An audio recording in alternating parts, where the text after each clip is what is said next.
Okay, thank you all for joining. This is our Coffee with a Local Healthcare Leader. This morning, I have the privilege of spotlighting Parveen Chand, who is the president of Ascension St. Vincent North Region. Before we get started, I would like to share some upcoming events that we have for the month of June. June 1st, our local ACHE chapter IHEN is supporting the launch of NOLI. That is happening June 1st at 5:30. We also have an event June 22nd, which is the IHEN organ and tissue donation awareness in your hospital, starting at 4:15. This event will include a tour of the Indiana Donor Network facility. There will be headshots being taken and an amazing panel that's being set up. So I encourage you to attend one of those events if you can. And with that, we'll go ahead and get started. Thank you again for joining. A brief overview of our guest this morning. Parveen Chand currently serves as the president of Ascension St. Vincent North Region. That includes a few of the ministries in Anderson, Carmel, Fishers, and Kokomo, as well as the soon-to-be-built facility in West Lafayette. Parveen holds more than 30 years of progressive healthcare experience in various settings. Prior to joining Ascension, he served as the Chief Operating Officer for the Academic Health Center at IU Health. And I'm sure he's going to go into more detail about his journey along the way. He did start off his career as a lab technician and holds a master's in healthcare administration and a BA in biology. Parveen serves on the board of IHEN and is a fellow in the American College of Health Executives. So thank you so much, Parveen, for joining us this morning. It's truly a great opportunity to hear for someone who is as successful as you. So with that, I'll carry it on to our first question for this morning. Tell us a bit more about yourself and that career journey that you have. Thank you very much, and thanks for having me. It's 10 o'clock, 10:03. I'm on my fourth cup of coffee already. Hope everybody's got some coffee ready to go. It's great to see some familiar faces on the screen. It's great to see some familiar names on the screen as well. So I'm very excited to be here. So as you mentioned, I have had now a 30-year career in healthcare, which basically means I'm old. But let me just start off with the following. I'm a Hoosier and I have been in Indiana for about 10 years now. And we immediately fell in love with Indiana when we first moved here in 2013. It'll be 10 years, in fact, next month. I'm also a husband. I've been married for 22 years. I'm the father of two great kids and a grandfather of a beautiful 5-year-old granddaughter who lives in St. Louis. Professionally, as you mentioned already, I serve as the president of Ascension St. Vincent's North Region, serving the following communities, as you mentioned: Carmel, Fishers, Anderson, Kokomo, and the new facility that we are building in West Lafayette. Had a great day yesterday in the West Lafayette area, meeting a number of different executives there. That's a geography that now serves a little over 1.1 or 1.2 million neighbors across the north central Indiana. My career, however, started in 1990. I started off after I graduated from St. Louis University with a BA in biology. And then after graduation, I started off as a lab technician in a research lab that was working on some very cutting edge research in diabetes research, cancer research, and AIDS research. Worked my way up to be a director of that lab facility. However, it wasn't until 1994 when I had a choice to make, and that choice was really to pursue an advanced degree in biochemistry or to do something that I had really no knowledge of and really didn't know what the field of healthcare administration was about. And so outside of two general business classes that I took in undergrad as electives, I didn't really know about business or healthcare administration at all. I reached out to, at that time, an early mentor. And so one key thing is, if you're an early careerist, find and develop those relationships to get those mentors. I reached out to that administrator.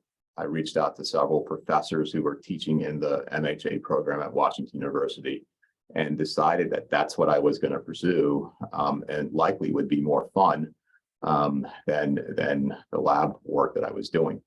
So in 1994, I decided to go ahead and pursue that degree part-time while I worked full-time in the lab. So I graduated in 1998. And after graduation, I left my position as a lab director and did the obligatory 1-year fellowship that a lot of MHA grads go through, either a 1-year or 2-year fellowship. I did that fellowship and did it at a county hospital in rural Missouri, a fairly large county hospital, about a 250 bed, 260 bed hospital. And I was blessed that my sponsor at that facility, again, key here is the network, right? That sponsor gave me so much exposure to a broad variety of topics and projects. Early on in my career, I was involved in things like labor relations. I mean, think about a newly minted graduate student being at the forefront of trying to figure out labor relations. Marketing plans, building a new cancer center, physician recruitment, and workforce development. And so those are all exposures that I sought. Those are all exposures that my sponsor provided me in terms of just opportunities. And so before I completed that fellowship, I was offered a position to stay on as director of strategy, marketing, communications, and business development for that hospital. And that was a challenging role, one that positioned me to grow and ultimately land key positions at SSM Healthcare in St. Louis, BJC Healthcare, and then early in my career, I was also part of the corporate office of Ascension in St. Louis, and so the corporate headquarters. And so, you know, the early experiences that I gained as a fellow, and then the first 3 or 4 years out of fellowship, were foundational to where and how I've navigated my career since then. And you know, one of the most rewarding experiences was being a contributing author when I was at SSM Healthcare for the Malcolm Baldrige National Quality Awards. SSM Healthcare became the first healthcare system to win that award, and I was just glad to be part of that team. So that's an early experience. Since then, I've worked in several large healthcare systems like Ascension. Again, I'm back in the Ascension ministry, but across the board over the last 15 years, the first 15 years of my career were in research and strategy, great foundations. So key here is to have really, really good experiences and foundations if you're in early careers that you can build on. And so my research career, my strategy career early on were two things that I definitely tried to leverage. And in 2005, I pivoted to an operations role with a large academic healthcare center in St. Louis, BJC Healthcare, and have subsequently been part of some great executive teams at Creighton University Medical Center, HSHS in Illinois, Wishart Eskenazi here, and as you mentioned, IU Health, and then returning back to Ascension. And every step I've sought growth roles, and growth roles that help me grow as a professional, ones that take me out of my comfort zone. I can point to many experiences that have taken me out of my comfort zone and help develop a better acumen of this changing landscape that we are faced with day in and day out. And that's been my career up to date. Very, very blessed to have a great team here at Ascension Health, and happy to part any words of wisdom I can. But that's been my career journey. Excellent. Thank you for sharing. I think you make a really good point about how, you know, as early careerists, your first position or even that second position isn't your last position. It's all part of the journey and how it builds upon. So it's nice to hear that you're able to, you know, dip your toes into those different lanes of healthcare, and that's what's helped you build to the next position. Thank you so much for that. Next, let's maneuver over to your involvement with IHEN and ACHE. If you could talk about that. Yeah, so well, ACHE has been a part of my life and a resource for me since 1994. So ever since the first year of graduate school, when I heard about this organization, ACHE, in 1994, going to my first Congress in 1994, and just experiencing the entire scene, if you will, in terms of healthcare. And you know, that first Congress was essential. So if you haven't been able to go to a Congress event, and usually in March or any of the breakout sessions throughout the year, but Congress was essential to my my learning about ACHE. And so why ACHE and why IHAN? It started off as that student, learning about the organization. But as I have progressed in my career, the more and more I think about what ACHE needs and what IHAN brings to the table, and we're one of the larger chapters in the country. I think through a couple of things. One is essentially it's helping connect the dots. If you think through some of our sponsors, some of our organizations, some of the things that we do as an IHAN organization, the many seminars we put together, the invitees that we bring in, it's really just to help bring and connect the dots, connecting our profession so we can be a force for transforming healthcare. So whether it's our private companies, and there are a lot of private small companies that impact healthcare, whether it's our large health systems, whether it's an individual hospital, locally, regionally, or nationally, we have an obligation to transform and continue to transform healthcare. And that's why I think that's why ACHE is so essential to helping connect the dots. The second is to help and shape future leaders. Just like me coming in 1994, 1995, as an early careerist, I latched on to those that were 5 or 10 or 15 or 20 years ahead of me, and really, developed a pretty strong network. So now I'm probably 10 years out from closing out my career, it's how to shape those future leaders. Ever since I've graduated in 1998, I've committed myself to helping early and mid-careerists define their brand, identify their weaknesses, and build on their strengths. ACHE and IHAN actually provide us the tools to do so. And the third thing that's very, very important that builds on what IHAN and ACHE bring to the table is it's a fantastic way for us to stay very, very current on relevant topics. I'm just thinking through some of the workshops that we've had over the past couple of years that have ranged all the way from contracting to construction to cybersecurity. It's a way for us to stay very, very current on our topics. So I've been blessed with many on this call right now to learn from them.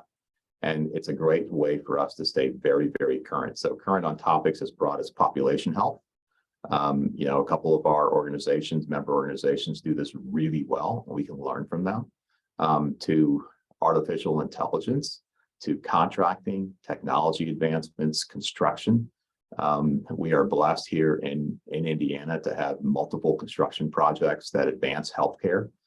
So learning about construction, learning about workforce development, advances in clinical care, just to name a few topics and things that together we as professionals really, really can learn from. So keeping current is another reason for why I've actually joined and rejoined IHAN. I think you bring up another more great points there about just up to date and staying current, because once you leave that academic field, this is a way to continue those educations and to network. I mean, that's exactly how you and I met. We both wore our Ascension badges, and I'm like, hey, you work at Ascension too. And so I think it's a great way and a lot of opportunities when you're able to bring those together at those programs or those events that we hold. So, and you're recently added to our board this year. That's pretty exciting. Is this your first time being on a board for ACHE? It is. It's the first time being on a board. I've been a member of the St. Louis chapter, also Northern Illinois chapter, but those were in capacities as either just a general member, or early in my career, I was involved in the speaker series and finding and setting up agendas for future topics. So very, very excited to serve in this capacity as a board member for a great organization. Thank you. Next, can we transition over to telling us about a time that's shaped you professionally? Yeah, there are. If you're not being shaped by everything that surrounds us and growing from what's happening almost on a daily basis, we're just not paying attention. I've got several examples of times when either a conversation or an experience or a project have shaped me, and I'll go through at least two or three of these. One, early on in my career, this is right after fellowship, after I had started working as a marketing and a strategy director for a hospital.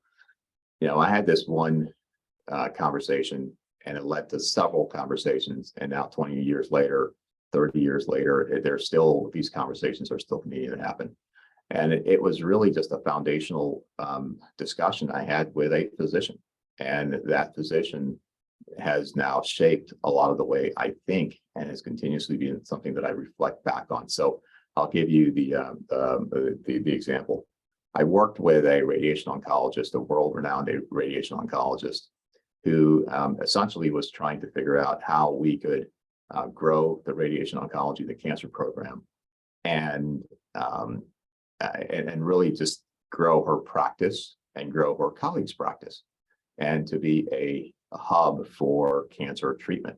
And one of the things that, after almost 6 months of working with her, she took me aside, and I will never forget the words she imparted on me.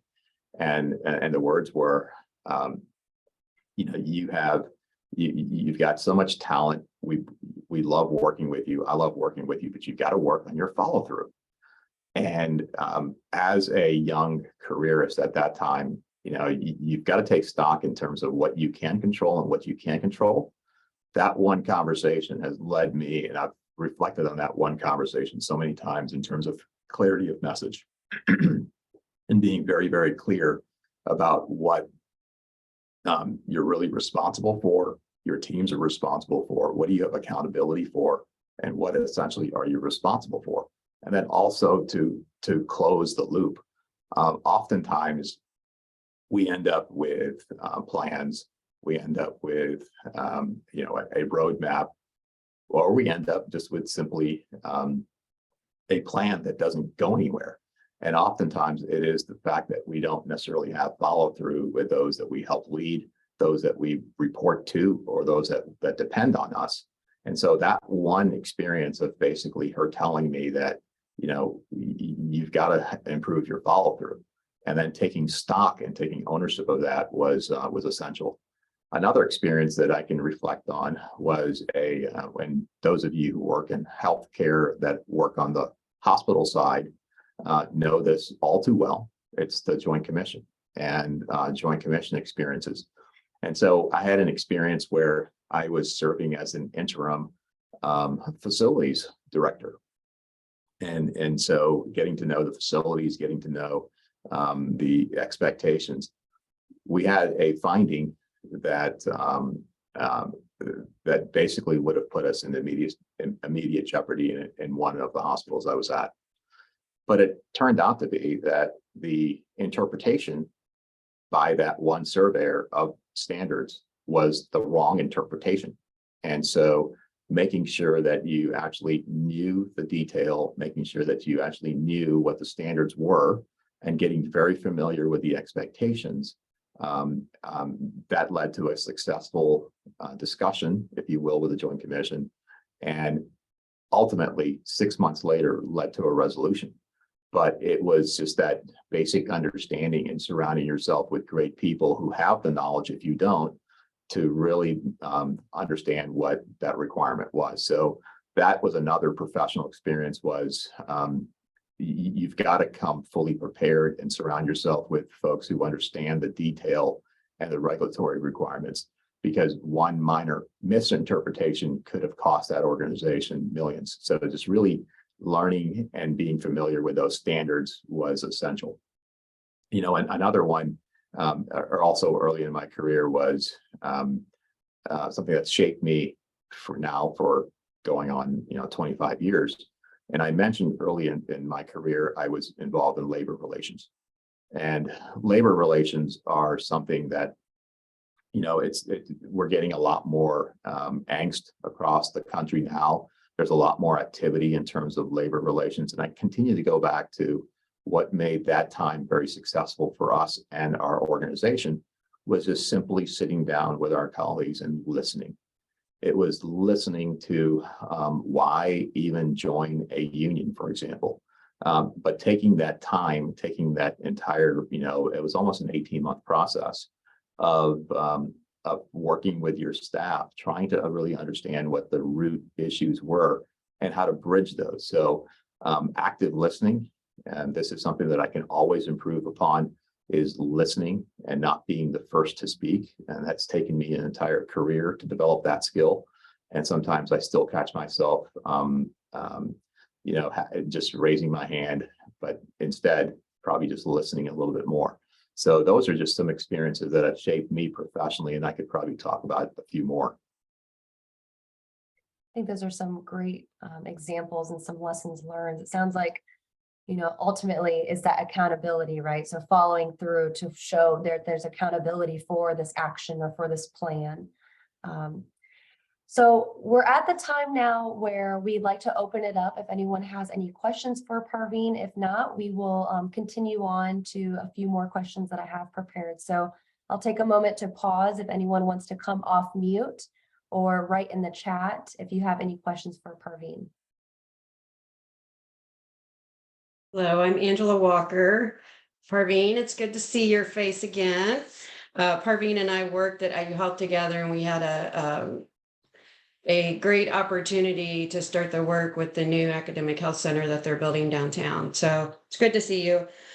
So I have a question as it relates to the fellowship, because you dwelled on it quite a bit, that you gained a lot of experience in that really sounds like it really launched your career in the direction that it ended up in. So I did both my bachelor's and master's program online with a university called American Intercontinental University. That was literally almost 20 years ago when we had dial-up modem. So it was challenging. But my question is this.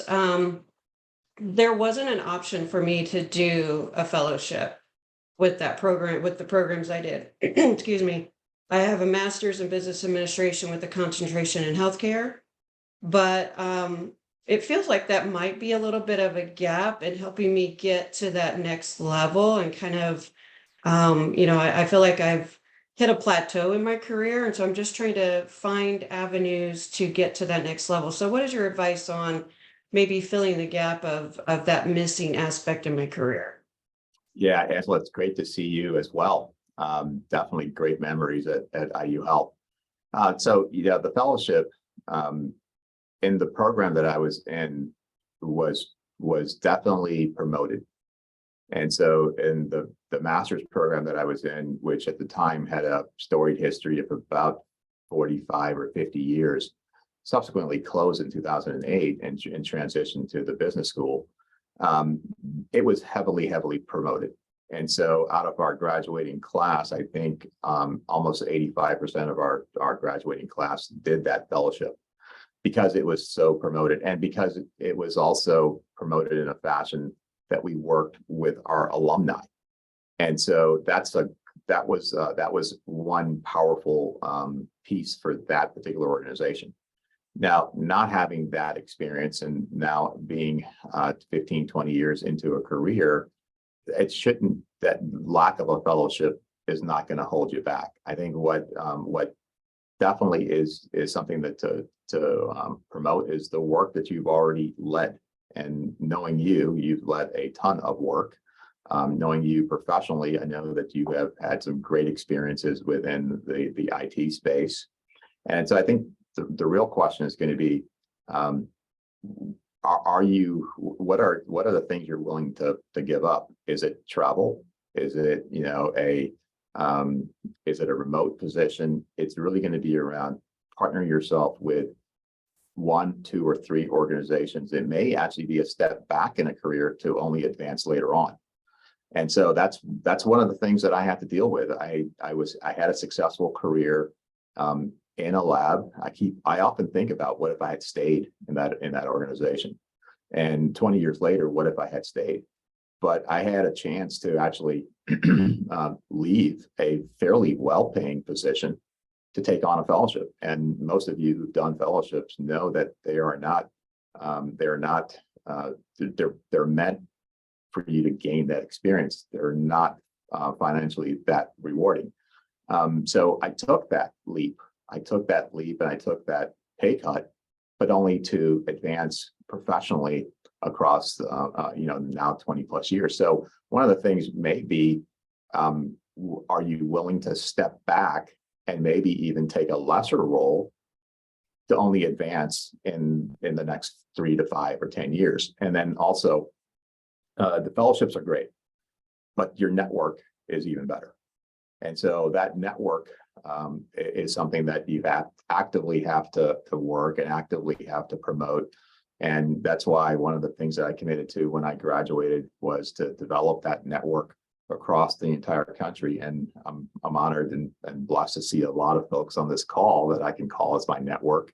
And it's folks that I know I can just pick up the call, whether we may be competitors, but I can always call and leverage that network for a challenge that I may be facing. So foster that network. Don't hang your hat on just or not having a fellowship, but it's also coming back and possibly taking on a role that you may be overqualified for, but only as an entry point to get back on track. It's great to see you. We've got a question in the chat from Brian Norris. Hey, Parveen, what is the thing that keeps you up at night over the next 12 months that may be a tough solve? Yeah, Brian, great to see you as well. And this is the value of our network, right? So Brian and I have also worked together as well, but I knew him before we actually worked together. And so one of the things that Brian and I were a part of was a weekend-long hackathon almost 10 years ago. And one of the things that I was thinking through even back then is, where is IT and now AI, ChatGPT, where's all that going? So that there's a couple of things that keep me up. One is overall workforce and the lack of a qualified workforce. And I want to caveat that word qualified, and I don't mean degreed, essentially. It's basically, if you look back the last 3 years, is what experiences are people coming into our health systems or into our environments. And what we're seeing is that a lot of people are coming fairly ill prepared. And so that is something that I continue to think about in terms of workforce. Another thing that I do think about, and this is something that keeps me up at night, although I do sleep fairly well, is where are we going from a state perspective? If you think about our health rankings and how we perform as a state, obviously there are things around, the cost equation. We continuously hear about that. We hear about that in our legislative sessions. We hear about that almost every year. I do continue to think about our health status as a state. We continuously rank toward the bottom. And I think it's incumbent on all of us to figure out how we collaborate with each other, how we collaborate with the state, how do we collaborate with our communities to improve those overall health rankings. So those are 2 or 3 things that keep me up at night. Looks like we have time for one more question. Raman, did you have a question you wanted to ask? Yeah, hi, Parveen. Thank you for sharing all your the amazing information. I just had a question as finishing my first year of the MHA MPH program currently. How did you transition from, graduating your master's and then going into your fellowship and then going into that career? Like, were you ever afraid, like, you weren't ever gonna, have that career after that fellowship? Or were you ever afraid you weren't gonna get that fellowship you applied for? Yeah, so let's start with a fellowship. If you think through the national landscape of fellowships and the ACHE fellowships that are sponsored, there aren't, it's a very, very competitive field. So typically, around the October and November timeframe is when we have the interviews, and we'll find out where we're headed in terms of fellowships. But you know, I actually, if you're already in the workforce and working towards a master's degree, you already have a safety net, right? It's the current job you already have. But those that are early careers and just getting out from school with no career in mind, a fellowship is a great thing to have. And so from a transition standpoint, it was an application process that was very, very rigorous. It was a networking process that actually landed that fellowship. And since that experience, it has been, you know, positioning yourself with the right experiences, asking for those challenging assignments, and asking for your leadership to trust you in terms of those challenging assignments. It's really developing that portfolio. The first 5 or 10 years of your career, it's really developing that portfolio of experiences. And so that's what you build on, you continuously build on. So fear never really entered my mind. It was just, what's the next challenge and why? And also having a very candid discussion with, you know, those that you lean on for support, those that are within your network. And I don't mean just professionally, but also personally, in terms of what are those career aspirations? What is the endpoint? If you think about, you know, wherever you currently are today, when we retire at 62 or 65, what do you want to look back on as milestones? And then looking at those things, those projects, those organizations that'll help you achieve whatever your personal brand is.